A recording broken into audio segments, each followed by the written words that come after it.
Hi there, my name is Jim Wiggins, and I'll be talking to you today about a presentation known as Building the Next Generation of Cyber Defenders. In today's presentation, what I want to do is I want to focus on a solution that the organization I'm involved with is currently engaged in relative to training wounded warriors within cybersecurity. So before we actually talk a little bit about this initiative and talk a little bit about how to build cybersecurity talent, quickly, just a little bit about myself. I'm the Executive Director of the Federal IT Security Institute. FITSE, as it's known, is an actual nonprofit organization that's focused on certifying as well as educating aspects of the federal workforce within the cybersecurity realm. My background is such that I've been an educator for the last 16 years, and the last 12 of those years have actually been focused on teaching people how to protect and defend information systems in the cybersecurity realm.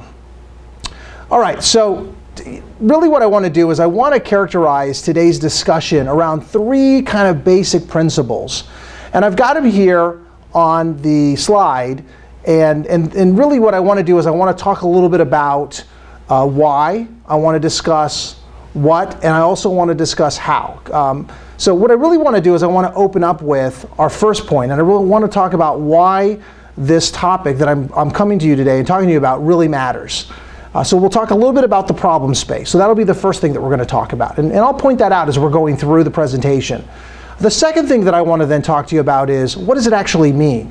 So if you think about it, once we define the problem, what does it actually mean, at least from a workforce-related perspective? The third thing I want to then do is I want to talk to you about, well, how would you go about possibly solving this particular problem? And that's where we're going to lay out, if you will, the solution that we're currently engaged with at FITSE to make our own kind of small, meaningful contribution to this particular area.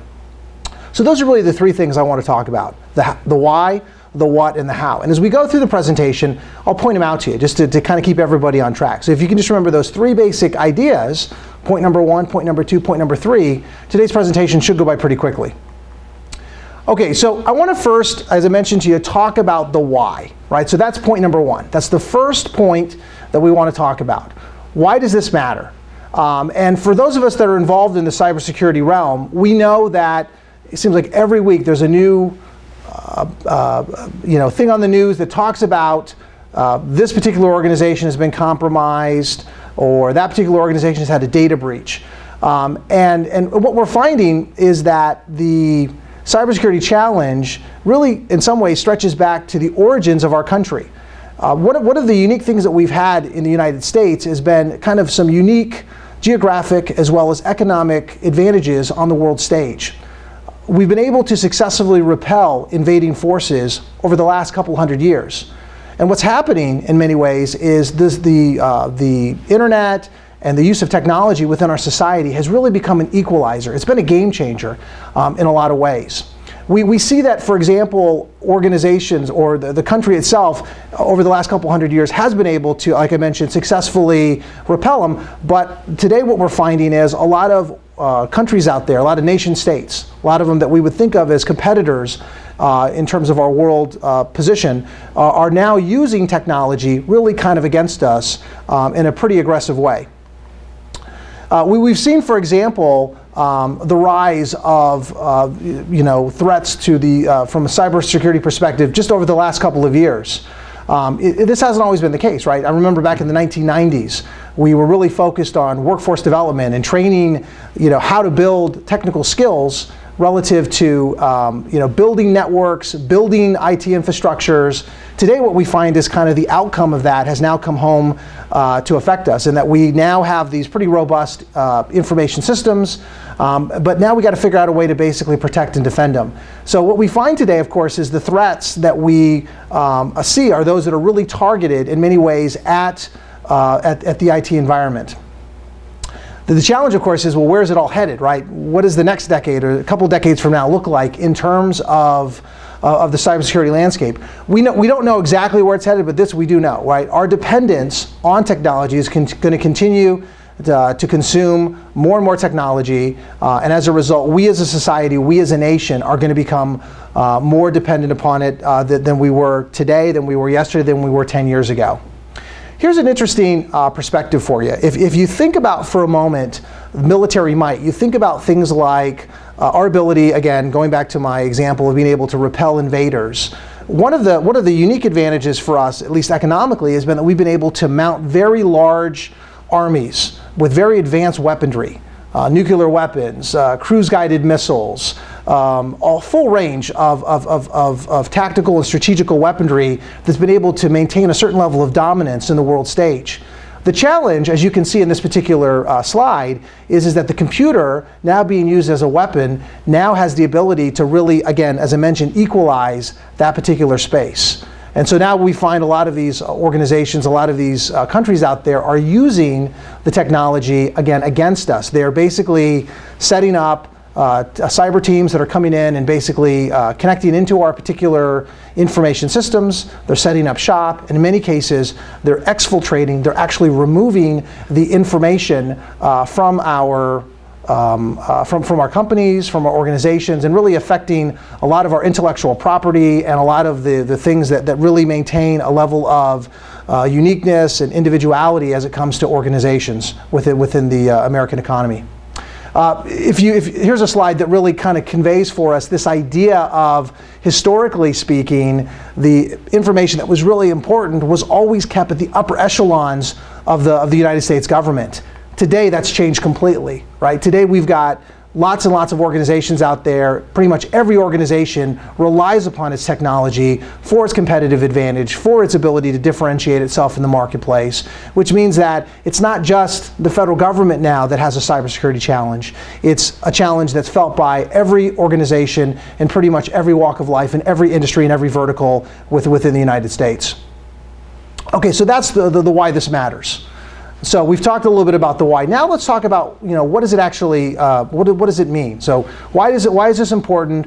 What does it mean? Well, what this basically means is that if we think about this for a moment and think about the technology that runs the country and the kind of threats that we're talking about now, where we're starting to now see the need for technical cyber defenders, people that have technical competency, technical capabilities. The types of threats that we're seeing starting to evolve are becoming much more complicated. Some of you may have heard of things like denial of service attacks. Very, very common historically, pretty rudimentary by all accounts. A lot of our attacks today are much more highly sophisticated than that. A lot of them are targeting specific organizations. They're going after the intellectual property of very specific types of entities that are out there. In many cases, what they're doing is they're trying to effectively steal that intellectual property and then sell it or leverage it on the world stage to compete against those respective organizations. We've seen case after case of this happen. And so what this demonstrates to us is the fact that from a workforce perspective, one of the things that we need to be thinking about is how do we go about and how do we equip our workforce out there to be able to identify, to be able to quarantine, and in many ways be able to remediate these advanced cybersecurity threats. Here's a quote that was cited a couple of years ago by James Gosler, who's a veteran cybersecurity specialist, worked at the CIA, was involved with the NSA. Just as a couple of years ago, one of the things that they started to observe was the fact that from a talent perspective, there was, back in 2010, a need for about 30,000 cybersecurity professionals that had a very strong technical focus and a very strong technical competency to be able to address some of these challenges that we're talking about. The issue, of course, back then, as the slide suggests, is there was only, by all estimates, roughly about 1,000 people in the nation that had this level of technical competency. And so you can see right there, just 3 or 4 years ago, the gap that was developing. Today, it's even larger. So what does this all mean? Well, this means that we as a nation, we as a country need to consider developing our technical cybersecurity workforce. This means that we need to think about all the different types of skills. And in many ways, the analogy that I like to think about in this particular line of thought is if you wanted to become a brain surgeon, which in some cases is the analogy might be applicable here, how long would that take? Would you be able to go to a 5-day boot camp and be able to come out of it and be able to operate on somebody's brain? You might be able to, but I probably don't want you operating on my brain, right? The kind of time and effort and energy that you need in order to be effective as a brain surgeon is not something that you're able to do within a relatively short period of time. There is a whole set of interdependencies. If we think about this for a moment and we think about the fact that we're talking at the end of the day of cybersecurity having a direct linkage to information technology, there's a strong argument to be made that the technology itself has to be understood. In order for you to be able to protect and defend an information system, you have to understand how that system operates, how that system is managed, how that system is utilized within an organization. And so, by my estimations, and by the people that I work with, our estimations are that you really need to look at building the cadre of the workforce really from the foundation all the way to the more advanced, esoteric, offensive and defensive types of cybersecurity skills that ultimately are in such high demand. So here's basically just a kind of a ladder approach where we've gone in and looked at different particular ways in which you could stitch together a lot of the different kind of skills that we're talking about. Hardware skills, networking skills, operating system skills, mobile skills, and working their way up into some of the higher level, really kind of focused areas that ultimately those higher level types of professionals will need to have as a strong foundation. Okay, so that was really the what. That was point number 2, right? So we remember the 3 points that I wanted to talk to you about. We talked about the why. Why does this actually matter? We also then went in and talked about what does it actually mean, at least from a workforce perspective. Now I want to talk to you about the how. So how do you go about potentially solving this particular dilemma, at least from our perspective? And this isn't meant to necessarily be used, or this isn't necessarily mean to suggest that we have the solution that everybody that we're going to solve the problem ourselves. But the hope is that by sharing this information with you, you'll actually go in and you might be able to utilize some of the model that we're going to talk about for some of your own workforce-related development. And so what we've decided to do is we've decided to actually focus our efforts on building these kind of skills with a group of guys that have given so much to our country, but at the same time want to continue to serve. And they are, this is known as the League of the Wounded Warriors. So what is an actual wounded warrior? Well, a wounded warrior is typically identified as somebody that's hurt in an overseas contingency operation, oftentimes in support either of Iraq or Afghanistan. Most of them have been injured since 9/11 in most cases, and typically they've incurred some life-altering or life-affecting injury that makes it very difficult for them to continue to serve in their current capacity. There are lots and lots of these gentlemen, as you can imagine, and women that have been actually hurt on the battlefield in support of their country. And one of the things that we've decided to do philanthropically at the Federal IT Security Institute is put together a pretty robust, comprehensive training program to try to take some of these noble servicemen and women and move them back into the fight in the cyber realm. So move them really from the physical battlefield in many ways to the cyber battlefield. So why are we doing this, right? Well, we feel that the wounded warriors themselves have a number of important characteristics and attributes that make them ideal candidates.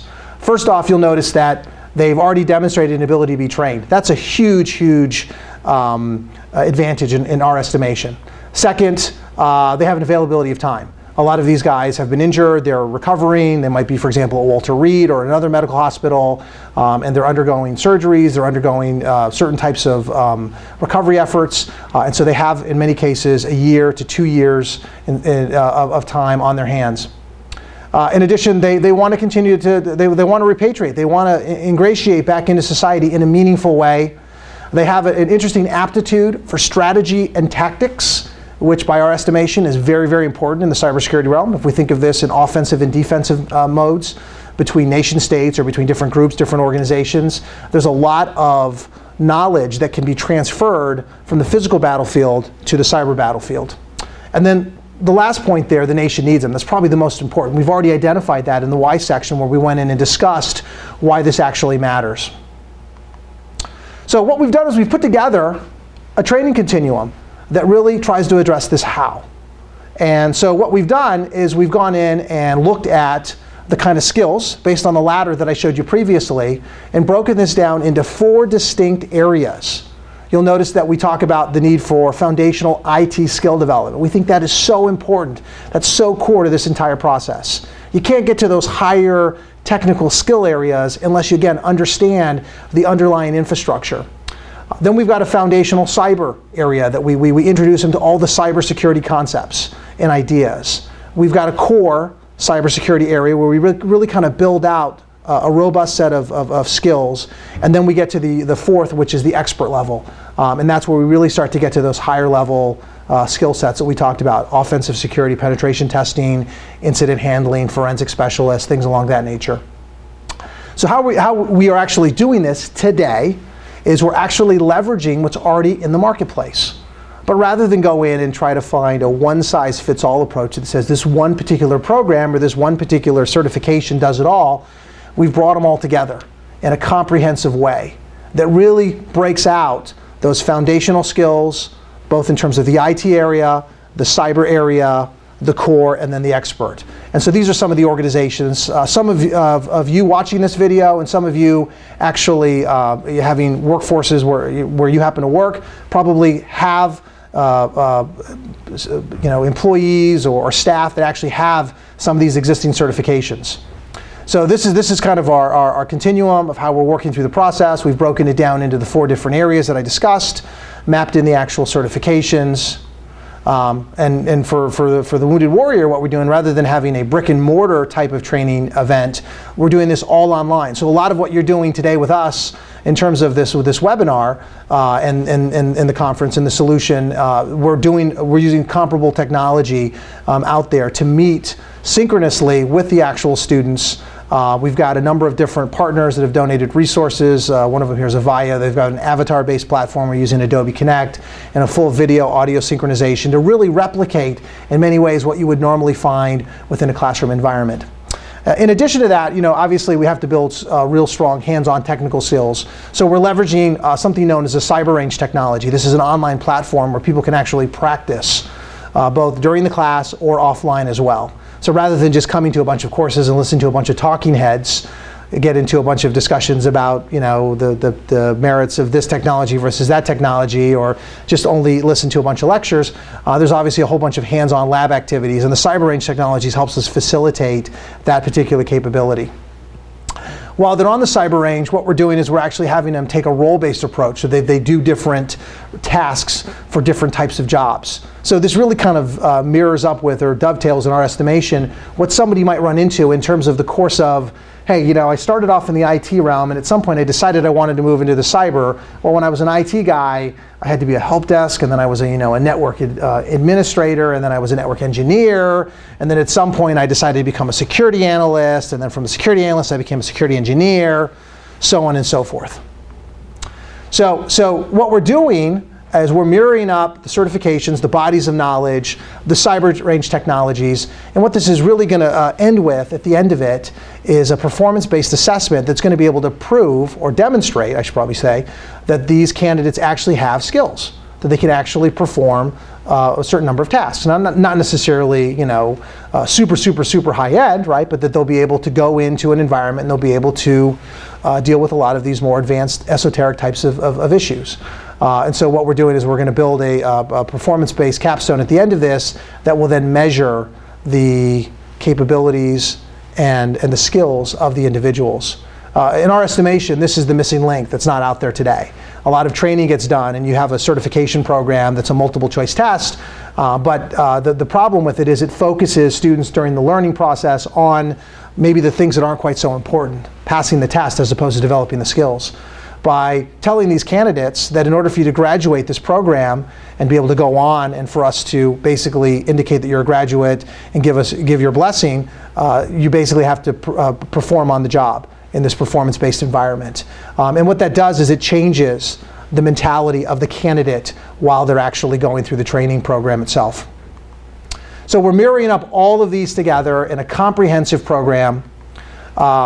Currently we've got our first, what we call cyber team. It's our pilot program. We're running it right now. We've worked very closely with Walter Reed, where a lot of these guys currently are at. We're in week 4 right now of about a 15-month journey and project. We're obviously leveraging all the certifications, so we're starting at the foundation and we're building all those core skills. So if you look and think about the different areas, there's roughly about a quarter to about 5 months allocated for each of these particular areas. And so what we're doing is we're going to take the industry certifications, those cyber range technologies, and then have them culminate within that performance-based capstone, which helps validate and prove the candidates really know how to actually perform on the job.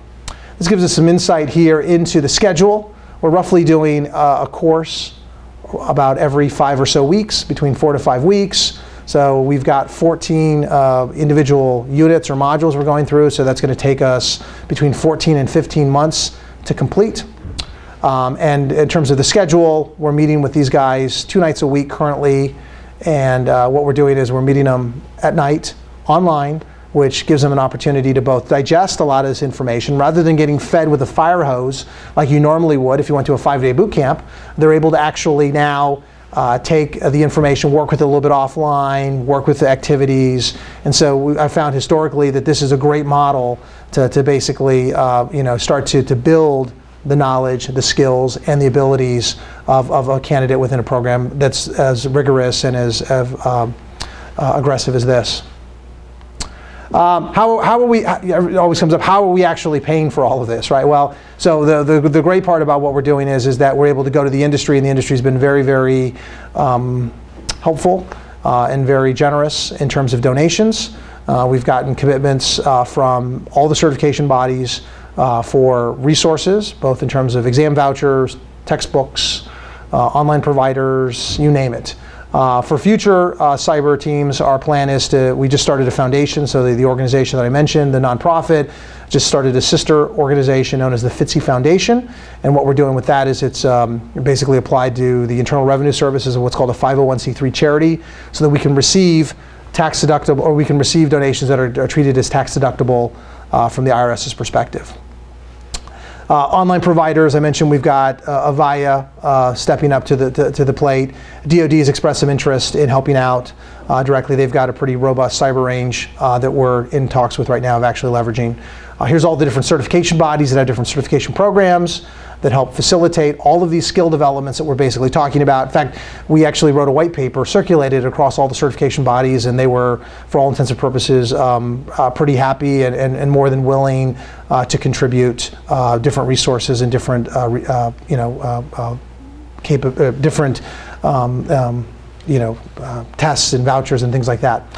Textbooks we're getting from a couple of providers that are doing much the same way.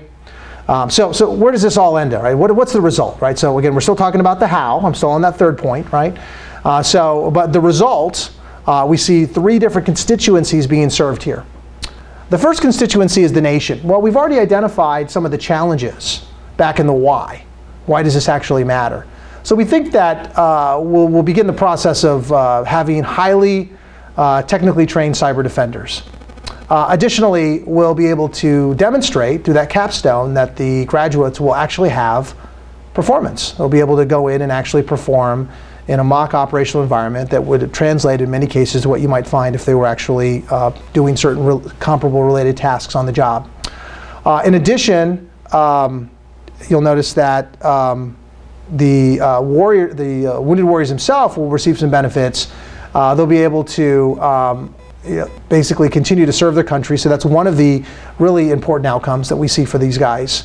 They'll be able to leverage some of their existing military strategies and tactics, and really the third one we think is the most appealing. They're able to enter a job market where there is, by all accounts, a 0% unemployment rate. How great would that be, right? To be able to be in any industry where there is just more work than there are people.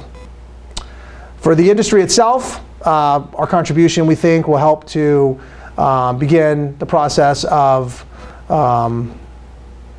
training, to building the necessary technical capabilities, help address some of this workforce-related shortage that we've been talking about, and then also start to show and demonstrate through the training model how you can put together a comprehensive training program that's beneficial to a whole bunch of different individuals. It doesn't just only have to go to the Wounded Warrior.